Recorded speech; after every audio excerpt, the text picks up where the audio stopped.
episode of Montreal beer review. Today we're actually reviewing the Hefeweissbier Dunkel from Weihenstephaner. It's my second beer from the brewery. I've heard great things about the rest of their beers, but unfortunately I can't really get them anywhere close to my area. Talking about Ontario as well, because that's where I got this beer, which they only released. I think this one was released into the Ontario market about 3-4 months ago. Generally they just sold the regular one. Either way, I'm happy to have this bottle. Certainly looking forward to reviewing this beer. I've heard great things and great reviews about this beer, because I think being a very good brewery to begin with, Weihenstephaner has kept it to their traditional ways of producing a Bavarian style really authentic beers, and they claim to be the oldest brewery in the world as well. So in my opinion, they're doing a very good job. This particular beer is 5.3 ABV, which is good for a dark wheat beer. It's even, you could say it's a bit light. Some Hefeweissbier Dunkels tend to be closer to like 6%, I guess. There's nothing informative in the bottle. It just says contains wheat, as if we don't know that, provided it's a dark wheat beer. It's brewed in Freising, Germany, by the Weihenstephaner brewery. And that's about it. It's a 500 milliliter bottle. The cap is slightly different from the one I had in the regular one, so I'll save this one as well. And for the glassware, finally bringing back my Schneider Weisse half liter, even more. It's like a pint glass for Hefeweizen. So let's start it. Okay, so the cap is off. We're ready to pour this into this glass. The reason I said this is a pint glass, if you look at the marking, it says half liter over here, so you get plenty of room for the head, which makes it probably even larger than the pint glass. Anyways, here's the pour. As always with wheat beers, you want to shake up all the sediments and then get it on top of the beer. Unfortunately, I didn't fill the glass with the entire bottle. Guess I put it a bit too vigorously. By the way, we've got ourselves a nice looking sort of a cloudy brown body to it. Nice amount of bubbles rising up, and you can actually see that. Very intense. The head is pretty much beige, not very dark, but it's nice and creamy, that's for sure. Very strong, typical Hefeweissbier kind of smell with the banana and the spices. This one's of course maltier than your regular Hef. It's got a bit of that chocolatey scent to it. Yeah, I guess a touch of dark fruit.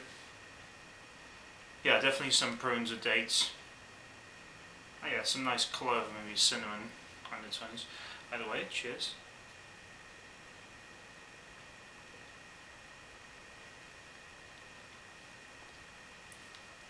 It's quite carbonated actually. Light to medium body to it.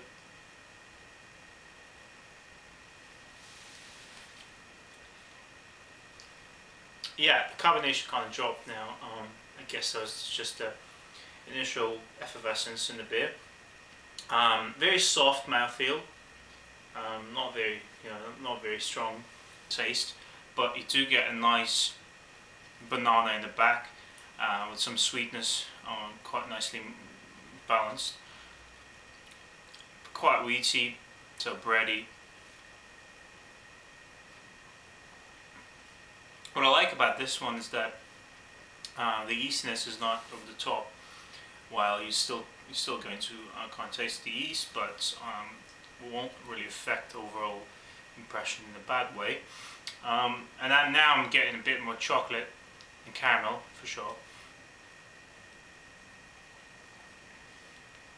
The only problem, I think, it's not really a problem, it's just it's still a bit carbonated. I prefer my Hefeweissbier Dunkel to be a bit flatter, but I guess it's going to change over the course of me drinking this, so I'll get back to you in a moment and let you know. Okay, so as you see, I'm almost done with the beer. I couldn't really help it. It didn't take me long to get to this point. This beer, this is the statement I'm about to make. It might be a bit bold, but this is the best Dunkelweizen I've had today. End of question. Can't really say much more. It's got everything you'd expect in a style. Everything I said about the combination was just a matter of a few moments. After that, it became extremely smooth, flavorful, enjoyable, nice, nice smell as well. It smells really nice. As far as the taste goes, it's a perfect example of the style, at least for my palate. It's got a very strong kind of wheatiness to it with a sweetness coming from the banana-like notes you get.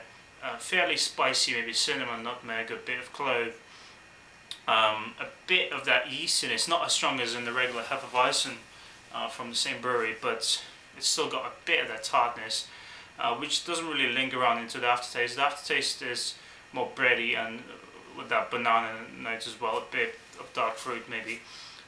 So fairly complex taste for such a relatively light-bodied beer. Smells just great. The mouthfeel is outstanding on this one as well.